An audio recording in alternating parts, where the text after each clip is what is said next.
Hello and welcome back to Global English Podcast, the place where we break down English for you. I'm your host, Jordan. And I'm Taylor. Good to see you, everyone. We are so ready to jump into today's topic. It's something I think every single person learning English has felt. Absolutely. Think about it for a second. How many times this week, or even just today, has someone asked you, how are you? Or how was your day? Oh, constantly. And what's that automatic default answer? I'm fine, thank you. Every single time. It's like a reflex. It is a reflex. And, it's not always a bad thing. Sometimes that's all the conversation needs. Right, like when you're grabbing coffee and the barista asks, you're not going to, tell them your life story. Exactly. Short answers like, I'm all right, or not so great, or even just fine. They're totally normal in those quick interactions. But that's the key, right? The quick interactions. What if you actually want to connect with someone, a friend, a coworker, you want to get to know better? That's what this deep dive is all about. We want to help you go beyond I'm fine. We're going to give you the tools to transform that simple greeting into a genuine, detailed conversation that sounds, well, natural and interesting. And we have a little something for you later on, a kind of pop quiz. It's about a really subtle but super important grammar point. Well, this one is good. It's one of those things that native speakers do without thinking, but it really separates different levels of fluency. It's about why we might say, I like talking to you, instead of I like to talk to you. They sound so similar, but the feeling is completely different. It's all about the subtext, so Yeah. you'll definitely want to stick around to find out what that difference is. Absolutely. So before we get started on all of that, please, right now, take just a second to subscribe to Global English Podcast and give this deep dive a like. It really does help us out a ton. Okay, let's get into it. Where do we begin? If you want to have a better conversation, where's the starting point? Well, you might think it starts with your answer, but it actually starts with the question. The kind of question you ask or the kind of question you're asked. Okay, that's interesting. Let's start there. So if I ask someone, how's your day? And they just say, fine. Have I done something wrong? I mean, is that a rude response or did I ask a bad question? That's a fantastic question. Yeah. And no, it's not rude. It's just predictable. The problem isn't the person's answer. It's the structure of your question. You've asked what we call a closed question. A closed question. So that's like a yes-no question. Exactly. It's a question that's designed for a short, simple answer. Are you married? Yes. Did you finish the report? No. The conversation just stops. There's nowhere to go. It's like a conversational dead end, a roadblock. Perfect analogy. It's a roadblock. And how was your day? Even though it doesn't seem like a yes-no question, it functions like one because society has these pre-programmed short answers for it. Fine. Good. Right. Those are the easy exits. Hmm. So if you want a better answer, you need to ask a better question, an open question. And an open question is the opposite of a roadblock. It's like opening a door. That's exactly it. It's like opening a wide door to a room full of topics. An open question requires a story. It requires detail. Okay, so give me an example. How do I turn how was your day into an open question? So this is great advice you see in a lot of places, like on Reddit's Life Pro Tips. Instead of, how was your day? Try asking, tell me about your day. Oh, I like that. Tell me about, it's an invitation. It's not a question, it's a prompt. It is. It invites a narrative. Or an even better one, I think, is, what was the best part of your day? Ooh, that's really good because it forces the person to think and it also focuses on something positive. It completely changes the dynamic. It assumes there was a good part, and it asks for that specific story. Now, instead of a one-word answer, you're going to get a little anecdote. And once you have that anecdote, that's when you can start using your follow-up tools. Yes, this is where the 5 W's come in. The classic who, what, where, when, why. They seem so basic, but they are the engine of a good conversation. They show you're actually listening and that you're genuinely interested. Right, because you're using the details they just gave you to ask the next question. It's not just a random list of questions. Exactly. Let's run a quick scenario. Someone says to you, the best part of my day was getting a new job. Okay, so if I just say, oh, that's great, that's nice, but it's another closed response, the conversation could die right there. It could. But if you use the W's, I could ask, what kind of job is it? Or where is the new office? perfect. Or when do you start? Why did you decide to leave your old job? See? Each one of those questions opens up a whole new path for the conversation to follow. It's a self-sustaining engine. And it's important to remember that these W's, they're not just for, like, getting directions in a store, right? Where can I find the milk? That's such a great point. The purpose of the W's changes. In a store, it's transactional. You want data, a location, But in a conversation, it's relational. You want a story, a feeling. You're not asking for data. You're asking for narrative. That's the key. Okay, so that's how you keep a conversation going. But what about starting one from zero with a stranger or in an awkward silence? We need an icebreaker. The icebreaker. And now I know the term, but I want to get really specific. What's the real difference between an icebreaker and just like a small talk question? That's a really sharp distinction to make. An icebreaker is a specific type of small talk. It has a function. The name itself is a perfect metaphor. To break the ice. To break the ice, that feeling of coldness or formality or silence when people first meet. It's a tool designed to warm things up. So it's very intentional. It's small talk with a mission. That's a great way to put it. Small talk with a mission. And the most common, most universal, what you might call a fail-safe icebreaker is talking about the weather. Ah, the classic. Nice day, isn't it? It works everywhere in the world because it's a shared experience that requires zero personal information. It's low risk, high reward. Let's really dig into this word, though. I want to understand all the different ways we can use icebreaker. Okay, let's do our deep dive. We'll do 5 distinct examples to really show the range. Perfect. First, the formal use. Think of a business meeting or a conference you might hear. The seminar began with a formal icebreaker activity designed to foster collaboration. Okay, so it's a planned activity, part of the schedule. Exactly. Then you have the casual use. This is just everyday life. Talking about the weather is a common fail-safe icebreaker when you're in a long queue. Right. Spontaneous, not planned. Third, the funny or weird use. This is when the goal is to surprise someone or make them laugh. Telling a terrible joke is my favorite icebreaker, even if it falls flat. That's a bit risky. High risk, high reward. It can create an instant connection if it works. Fourth, the historical context. People have always needed this. Oh, that's interesting. What did people use before they could complain about the bus being late? Well, you could say, historically, commenting on the harvest or the route of travel served as a primary icebreaker in new meetings. It's still a shared external topic. Wow, so it's a fundamental human need. It seems to be, which leads to our 5th example, the philosophical use. This is about the nature of connection itself. Trust often requires a good icebreaker to transition from silence to dialogue. It's the bridge. It's the bridge from being separate individuals to being in a shared conversation. Okay, that's a fantastic breakdown. Let's try it. Let's role play. We're in a super long line for coffee. It's early, it's awkward and silent. You start. Okay, here goes.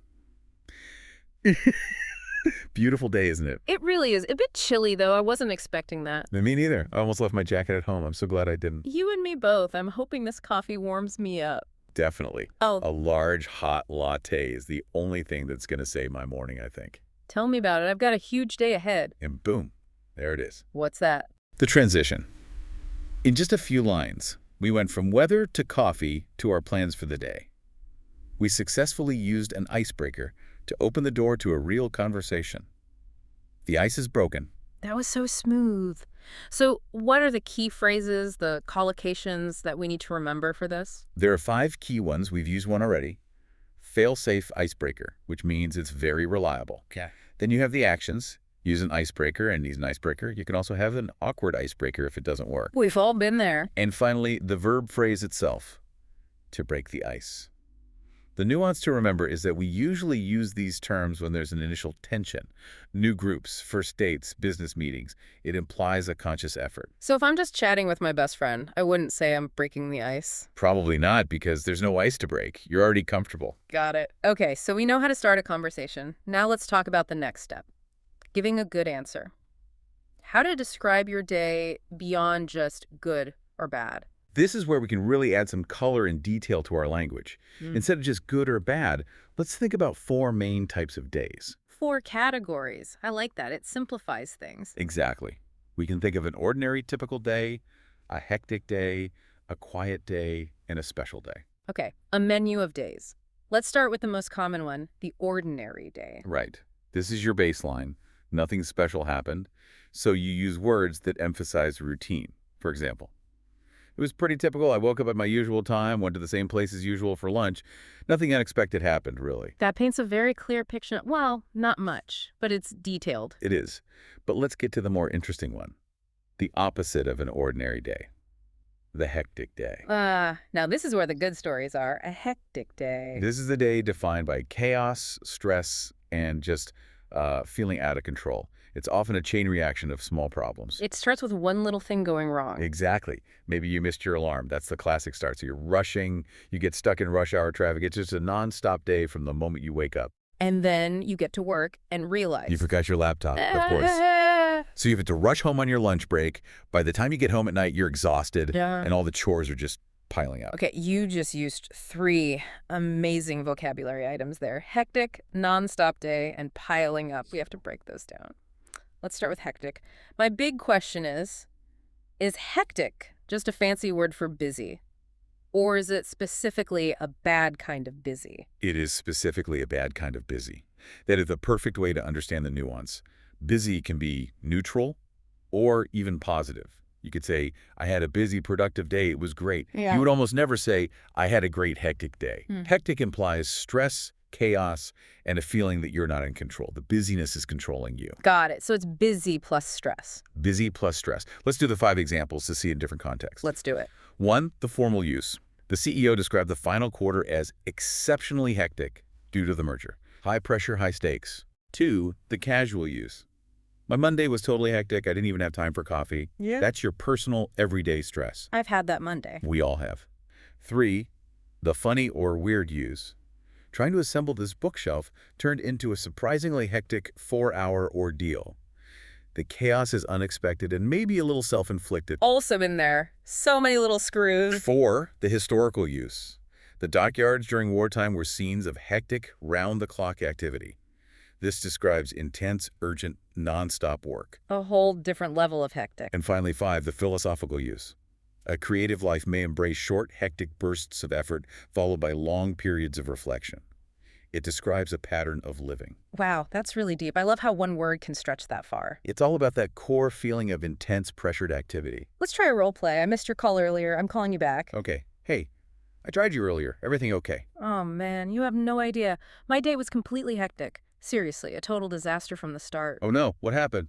Well, it started with me missing my alarm, which meant I was late for a meeting, which meant my boss was annoyed, and it spiraled from there. It was a really hectic pace all day. That sounds awful. I'm sorry to hear that. I'm amazed you're even standing. Barely. It was just nonstop problems until I walked out the door. And there we see how naturally it fits. Huh? The key phrases to remember are hectic schedule, hectic pace, hectic morning, feel hectic, and a bit hectic. And the main takeaway is that it's almost always negative. It implies that stressful, out-of-control feeling. Precisely. Okay, what about the second phrase you used? Non-stop day. Is that basically the same as the word relentless? Very similar, yes. It means continuous, without any pause or interruption. The key difference between nonstop and hectic is that nonstop can actually be positive. Really? How can non-stop be a good thing? It sounds exhausting. It can be. A nonstop day at work is exhausting. But what about a vacation? You could say, the trip was amazing. It was nonstop excitement from morning till night. Oh, okay, I see. Or like, the party was great. It was nonstop action. Exactly. So the word itself is neutral. It just means without a break. The context tells you if it's good or bad. Common phrases are nonstop traffic, nonstop talking, but also nonstop fun. Got it. Okay, and the third piece of vocabulary from the hectic day, piling up. My question is, can things other than like physical objects pile up? Can my problems pile up? Yes, absolutely. And that's usually the more stressful kind of piling up. While it literally means things in a stack, like dishes or laundry, we use it all the time for abstract things. Like what? Work, emails, bills, debt, responsibilities, anything that you haven't dealt with that is accumulating. So it's totally natural to say, I'm so stressed, my work is really piling up. Perfectly natural. Let's run through the 5 examples to see the range. Okay. 1, formal. The administrative paperwork began piling up on her desk. That's literal and professional. The classic image of a messy desk. 2, casual. My emails are piling up. I'm almost afraid to look at my inbox. Very relatable digital stress. I feel that in my soul. 3, funny weird. If I don't stop buying shoes, they're going to start piling up until they block the door. Using it for humorous exaggeration. Good problem to have, maybe. 4, historical. After the natural disaster, donations began piling up in the city center faster than they could be distributed. This shows a logistical problem, A problem of volume. which is the core meaning. I see. And 5, the philosophical use. The small lies we tell have a tendency to pile up until they collapse. Ooh, huh, that's heavy. It shows the cumulative weight of something. So let's do a quick role play. You're describing coming home after that hectic day we talked about. Okay, so I walk in the door exhausted, and the first thing I see is just evidence of everything I ignored all day. What do you mean? Well, the mail from the last 3 days was piling up on the table. The laundry I was supposed to do was piling up in the basket. And I just knew the unread messages on my phone were piling up too. That's the worst feeling. It's like your home is attacking you with tasks. Exactly. So I just decided to let it all keep piling up for one more night and ordered a pizza. A wise decision. So the common phrases would be things like dishes piling up, work piling up, debt piling up. Yes, and the nuance is always negative. It always implies a backlog, a problem of quantity that needs to be dealt with. Okay, I think we've thoroughly explored the dark side of the hectic day. Can we move on to something more pleasant? Yes, let's talk about the quiet day. The opposite of the hectic day. It is. A quiet day isn't about doing nothing. It's about a lack of obligation. It's intentional peace. So the vocabulary would be different. Totally. You might say, I had a really quiet day. I didn't set my alarm, had a peaceful morning just reading on the couch. I felt lazy, but in a good way. I just wanted time alone. I love that phrase. Felt lazy, but in a good way. It's giving yourself permission to relax. Exactly. And a great idiom for this kind of day is to say you went with the flow. Okay, let's break that one down. If I say I went with the flow, does that mean I was just passive and let things happen to me? Or does it mean I was, like, flexible? That's a great question. It definitely means flexible and adaptable, not passive. Passivity can have a negative feeling, like you have no agency. But going with the flow is positive. Almost always. It means you adapted easily to whatever happened. Think of a river. Okay. A river doesn't crash into a big rock and stop. It flows around it. It adapts its path. That's what going with the flow means. You're not resisting change. You're moving with it gracefully. I love that analogy. So if my friend cancels our lunch plans, instead of getting upset, I could just decide to go to a museum instead. I'm going with the flow. That is the perfect example. What are the common phrases around that idiom? You'll often hear, decided to go with the flow, which shows it's a choice. You can also just say, go with the flow, or just let things flow. The opposite, of course, is to resist the flow. The nuance is that it suggests you're easygoing and not rigid. Okay, one category left, the best one. The special day. The special day. This is when something wonderful and unexpected happens. It breaks the routine in the best possible way. It doesn't have to be a birthday or a holiday, right? Not at all. In fact, it's often better when it's just a random Tuesday. The example from our source is perfect. You get an out-of-the-blue phone call from an old friend. Out of the blue, meaning completely unexpected. Totally unexpected. Yeah. And they happen to be in your town for just one day. So you meet them for coffee, and while you're there, you get a text from your boss. Let me guess. Office is closed, water leak. Yeah. You have the rest of the day free. A perfect day. It's a chain reaction of lucky coincidences. Exactly. You run into other friends, you catch your favorite movie on TV later. It's just special. So the big takeaway for our listeners here is to choose one of these four categories: ordinary, hectic, quiet, or special, and then use some of this amazing vocabulary to add the details. That is the formula. That's how you turn I'm fine into a story. Okay, this is fantastic. We have the vocabulary. Now we need the grammar, the engine to make it all run. Yes, the engine of all routine, the simple present tense. Why do you call it the engine of routine? Because its primary job in English is to talk about things that happen regularly. Habits, schedules, facts, general truths. I wake up at 7. The sun rises in the east. She works in marketing. These are the fixed points of our lives, the foundation of the house, to use another analogy. It's the perfect analogy, and if the simple present is the foundation, the present continuous I am working right now is like a temporary activity happening in one room. So I work in marketing as the foundation. I'm working on a new project is the temporary activity. You've got it. And learners often mix this up. They might say, I am going to the gym every day. But because it's a routine, a habit. It should be, I go to the gym every day. Exactly. And for B1 learners, we have to talk about the #1 most common mistake with this tense. Oh, I know this one. The third person's is. The third person singular is. When a subject is he, she, or it, the verb need that is sound. Yeah. He goes. Yeah. She works. It rains. It seems so small, but when you forget it, it's a huge signal that you're a learner. It's one of the biggest signals. You have to practice it until it's automatic. Okay, so let's quickly review the vocabulary that this engine powers. The key phrasal verbs for our daily routine, what are they? For the morning, It's a clear sequence. You wake up, you turn off the alarm, you get up or get out of bed. Or if you're feeling informal, you roll out of bed. Yes. Then you make your bed, brush your teeth, get dressed, and you head off or head out to work. And for the evening routine, You get home or come home. Maybe you take it easy for a while, which means relax. Then later, you fall asleep.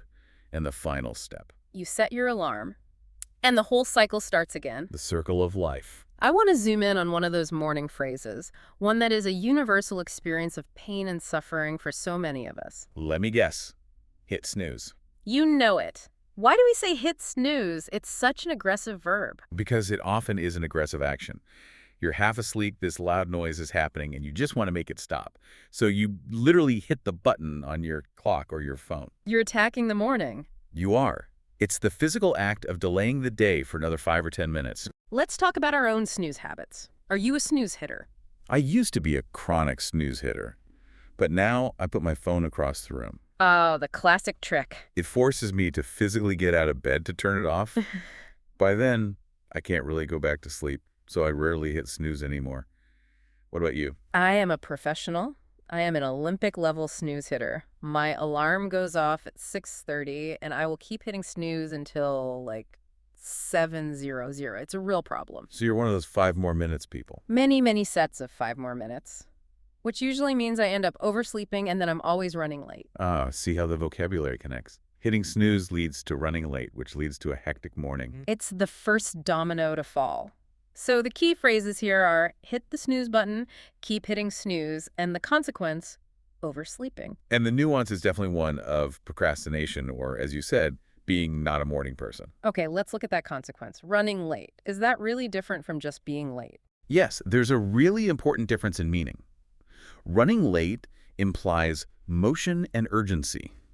You are actively in the process of being late, and you are probably rushing to get to your destination. So if I text you, sorry, I'm running late, it means I'm on my way, but I'm behind schedule. Exactly. But if you tell me tomorrow, sorry, I was late yesterday, that's describing the final state. The event is over.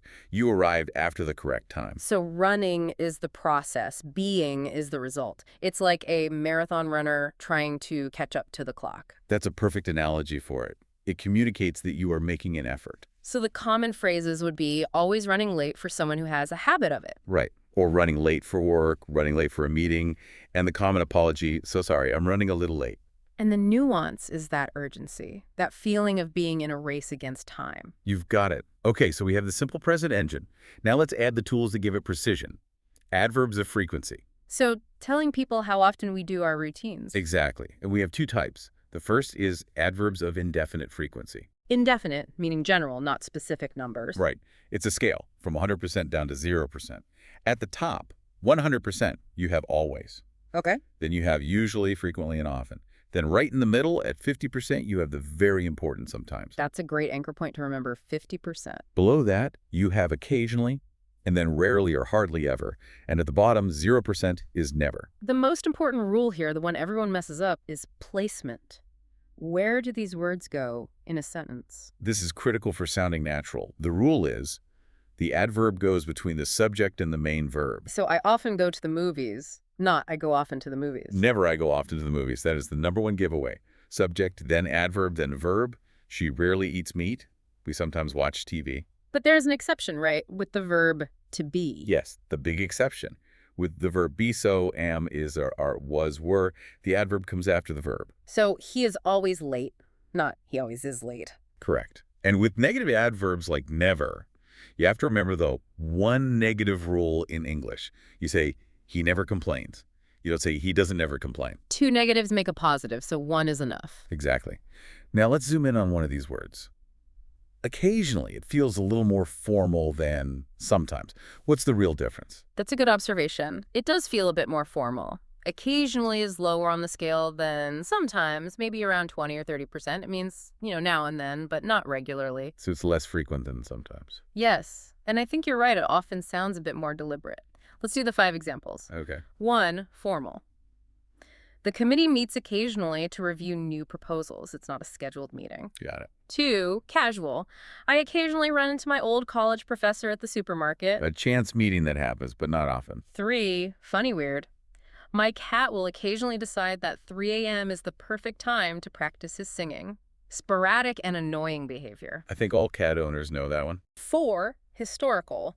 These ancient rituals were only performed occasionally during very specific celestial events. So very rare and very specific. And 5. Philosophical. True moments of genius arrive occasionally, and usually when you least expect them. I love that. So it describes something precious because it's rare. Let's do a quick role play to contrast it with sometimes we're talking about eating out. Do you cook at home every night? Oh, no, not every night. I sometimes get takeout during the week if I'm busy, maybe once or twice. Okay, what about on weekends? Do you go to restaurants? We occasionally go out for a nice dinner, maybe for a birthday or an anniversary, but it's not a regular thing. It's a special event. Ah, I see. So sometimes is for your more regular but not fixed habits, and occasionally is for those rarer special treat moments. That's a perfect way to think about it. The common phrases are things like occasionally forget, meet occasionally, or only occasionally. Okay, that clarifies the indefinite adverbs. What's the other type? The other type is expressions of definite frequency. Definite, meaning specific and measurable. Exactly, like once a week, twice a month, every day, on Fridays. You're giving a precise number. And the placement rule for these is completely different, It's right? really different and much simpler. These phrases can only go at the beginning or the end of the sentence. That's it. So, I go to the gym 3 times a week. Correct. Or, for emphasis, 3 times a week, I go to the gym. But you can never put it in the middle. You can't say, I go 3 times a week to the gym. No, that sounds very unnatural. It breaks the flow. Okay, let me test you then. This is tricky.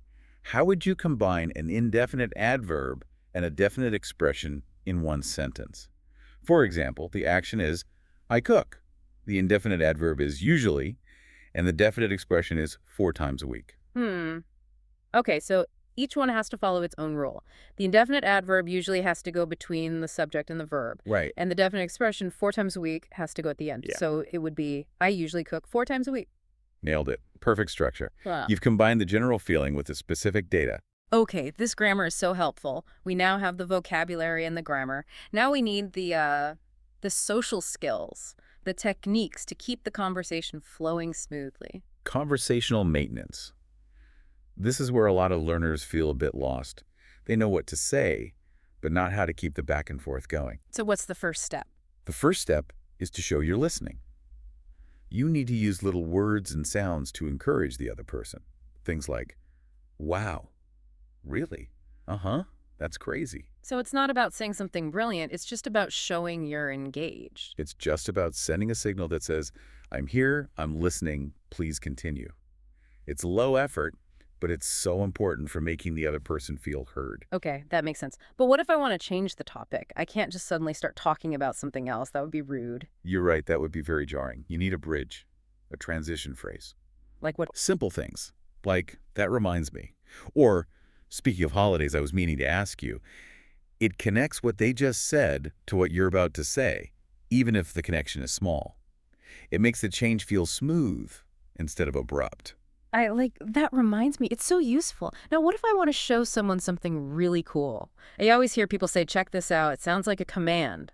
Is it an order or an invitation? That's a great question about its tone. Grammatically, it is a command, an imperative. But in real modern English, it's always used as an enthusiastic, friendly invitation. So nobody thinks you're ordering them around? No, not at all. You're just saying, hey, look at this cool thing with me. It's like you're sharing a discovery. Let's look at the 5 contexts. Okay. 1, casual, sharing something right in front of you. Check out this amazing sunset. Simple. 2, online, sharing a link or a video. You have to check out this article I just read. Very common. 3, shopping, pointing something out to a friend. Check out the price on this. It's 50% off. Showing a good deal. 4, presenting information. More formally, if you look at the graph, check out the spike in sales in the 3rd quarter. So it can be used for data, too. And 5, sharing news. Hey, check out what happened at work today. You won't believe it. It's a way to introduce a story. So the common phrases are things like, check out this view, check out my new phone, check out this website. And the feeling is always casual and excited. Always. You're inviting someone to share in your excitement. Okay, let's switch from excitement to politeness. Making requests. This is so important in English. You can't just be direct. No, being too direct can sound very demanding or rude. You need to soften your language. Let's look at 3 key phrases. The first one is, do you mind if I? Ah, this one is tricky because of the answer. It is. The question is, would my action bother you? So if you ask, do you mind if I open the window? The person is fine with it. They say no. They say no, not at all, or no, go ahead. If they say yes, it means yes, I mind, which means no, you can't. It's very counterintuitive. That one definitely takes practice. What's the next polite phrase? I was wondering if. This is a very advanced, very soft way to make a request. Why do we use the past tense there? I was wondering. It feels strange. It's a politeness strategy. Using the past tense makes the request feel less direct, less immediate. It's like you're saying, this is just a thought I had a little while ago. It's not an urgent demand. It lowers the pressure. It lowers the pressure significantly, and grammatically, you often follow it with could or would. So instead of, can I borrow your pen, you say, I was wondering if I could borrow your pen. so much softer, so much more polite. And the third and simplest one is just using could you instead of can you. Yes. Could is just considered more formal and polite than can. It suggests more of a choice. Could you pass the salt? Just sounds a little nicer than can you pass the salt? It's a small change, but it makes a difference. Okay, what about asking for physical help? The idiom. Could you give me a hand? Is that only for, like, lifting heavy things? Or can you ask for help with homework? That's a good clarifying question. It is most commonly and naturally used for physical, practical help. So lifting, carrying, moving, building. Exactly. You could say, could you give me a hand with these grocery bags?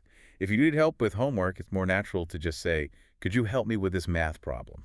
So reserve, give me a hand for when you literally need an extra set of hands. That's the best way to remember it. The common phrases all relate to that. Give me a hand moving this table, lend a hand, zed a hand, offer a hand. It's very practical. Perfect. Okay, we've started the conversation, we've kept it going, we've made requests. Now, how do we end it without being awkward? Ending the conversation gracefully. This is another area where learners can struggle.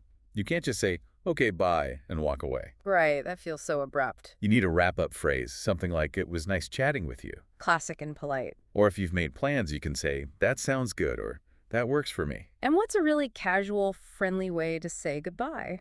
Have a good one. It's super common. It just means have a good day or evening or whatever. I hear that all the time. And what if you need to explain why you're leaving? That's the smoothest exit. You just say where you're going. Well, I should get going. I'm heading home, or I'm heading to the gym. It shows you're not leaving because you're bored of them. You're leaving because you have another obligation. That's a great tip. Now, what about the phrase, don't mention it? I hear it after thank you. Is it just the same as you're welcome? It means the same thing, but the formality is totally different.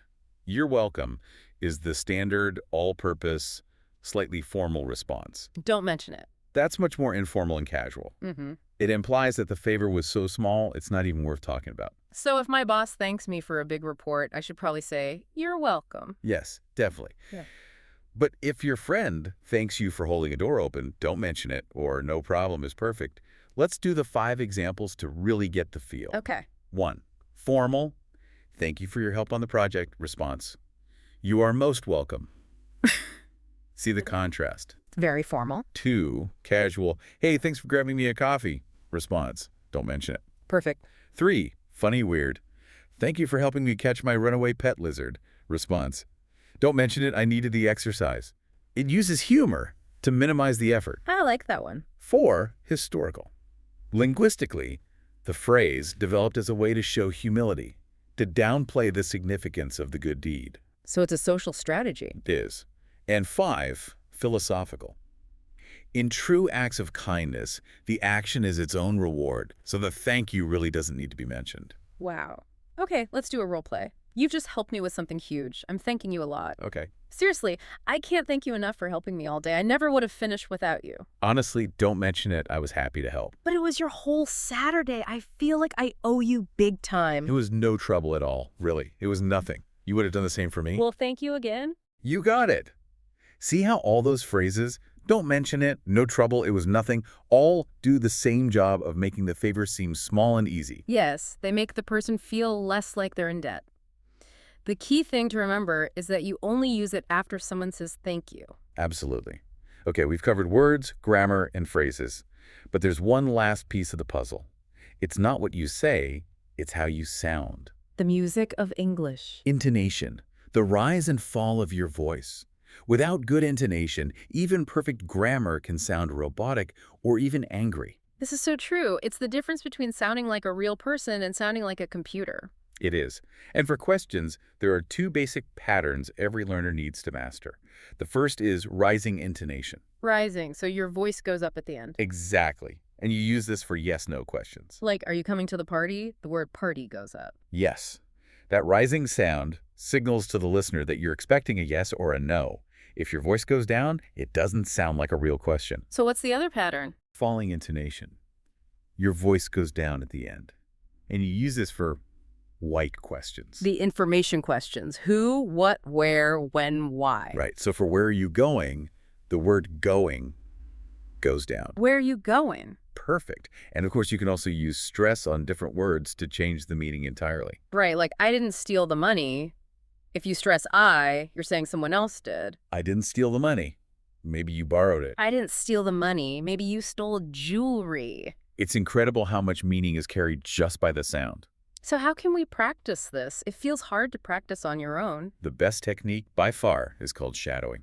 Shadowing. Is that like following a native speaker around? Not quite. It's an exercise. You listen to a short audio clip of a native speaker, Yeah. and you try to speak at the exact same time as them. At the same time, not after them. At the exact same time. The goal isn't to understand every word. The goal is to copy the music, the rhythm, the speed, the intonation. So you're not focusing on grammar, you're focusing only on the sound. It's like learning to drive by mimicking a race car driver in front of you. That is a brilliant analogy. You're training your mouth and your ears to produce the natural sounds of English without overthinking it. It's incredibly effective for improving your fluency and pronunciation. So the key phrases would be practice shadowing technique. And it's something you should do daily. Consistency is everything. 5 minutes of shadowing every day is better than 1 hour once a week. This is all amazing. Now, before we wrap up, let's tackle our final segment, the common mistakes segment, where we look at those little errors that can cause big confusion. Let's do it. Okay, I'll propose the common mistake and you give us the correction. And we have to start with the one we promised in the intro. I want to tell my friend I enjoy our chats. Can I say I like to talk to you? You can say it's grammatically correct, but it doesn't mean what you think it means. This is a super subtle one. Okay, what's the problem? When you use a verb of liking, like, or love, followed by the infinitive form, to talk, it sounds like you're talking about a general preference or a habit. It's a bit detached. So I like to talk to you sounds like, in general, the activity of talking to you is something I find acceptable. Exactly. It's not very warm. If you want to express that you are enjoying the experience right now and you value the connection, you should use the gerund, the ings form. So I should say, I like talking to you. Yes, I like talking to you is about the emotional experience. It's warmer, it's more personal, and it's almost always the better choice in a friendly conversation. That is such a valuable distinction. Okay, mistake number 2. I really, really love my dog. Can I say, I love my dog too much? Another great example? Yeah. No, you can't say that unless you mean it's a problem. The adverb too always has a negative meaning. It means excessively, more than is good. So if I love my dog too much, it sounds like my love is unhealthy or obsessive. Correct. If you just want to express a very high level of positive feeling, you need to use a different adverb. Like so much, or very much, or just a lot. I love my dog so much. That communicates the intensity without the negative judgment. Got it. 2 is for problems. Okay, mistake number 3. Back to adverbs of frequency. Can I say, I go often to the cinema? The classic placement error. We touched on this, but it's worth repeating. You must never put that indefinite adverb between the main verb and the object. The rule is subject plus adverb plus verb. So it has to be, I often go to the cinema. That word order is one of the fundamental rhythms of English, and breaking it is a major flag. Right. Okay, last one. Let's talk about food. I'm eating some soup and it has no flavor. It's boring. Can I say, this soup is really bland because it's not spicy enough? Ah, another subtle but important difference in vocabulary. The words bland and mild. They're not the same. They are not the same. Bland is always negative. It means there is no flavor, no salt, no herbs, no spices. It's just watery and boring. Okay, so bland is a strong complaint. What's mild? Mild just means not spicy, low level of heat. Mild is not necessarily a bad thing. Many people prefer mild food. So if the soup had good flavor, you could taste the vegetables and the chicken, but it just wasn't hot, The correct word would be mild. Exactly. You'd say, this soup is delicious, but it's a little too mild for me. I'm going to add some hot sauce. You wouldn't say it's bland, because that would be an insult to the chef. Bland means no flavor at all. Mild means low spice. Got it. That is a game changer. Okay, that was a lot of information. Let's see what's stuck. It's time for our pop quiz. Are you ready? I think so. Let's do it. Okay, question 1. Which adverb of frequency means about 50%? Is it usually, occasionally, or sometimes? The 50% anchor point, that is sometimes. Correct. Question 2, intonation. If I asked a yes-no question like, did you like the movie? Should my voice go up or down at the end? For a yes-no question, your voice has to go up. Rising intonation. You've got it. And last question. Someone does something nice for you and you say, thank you so much. What is a very informal, casual way to reply? You are welcome, or don't mention it. The most informal one is definitely don't mention it. A perfect score. You've been paying attention. Let's do a quick summary of the biggest takeaways for everyone listening. I think the top 3 concepts today were, first, open versus closed questions. Learning to ask questions that invite stories, not one-word answers. Second, the simple present as the engine of routine. Mastering that tense to talk about your life. And third, the importance of intonation, the music of English, and using techniques like shadowing to practice it. And what about our top 5 new words and phrases? I'd say number 1 is hectic, for that stressful, out-of-control busyness. Number 2, piling up, for all those tasks that are accumulating. 3, hit snooze, a universal experience. 4, that super polite request form, I was wondering if. And 5, the subtle emotional difference. I like talking to you, using the gerund. This has been so incredibly useful. We have one final thing for you, our listener, a micro-challenge. We want you to put this into practice right now. We challenge you, in the comments below, use one of those indefinite adverbs, like usually or sometimes, to describe one thing you do every morning. Tell us if it makes your morning feel more hectic or more quiet. We would love to read your answers and see that grammar in action. And please, if you found this deep dive helpful, don't forget to like and subscribe to Global English Podcast. It makes a huge difference. I'm Jordan. See you next time. And I'm Taylor. Bye.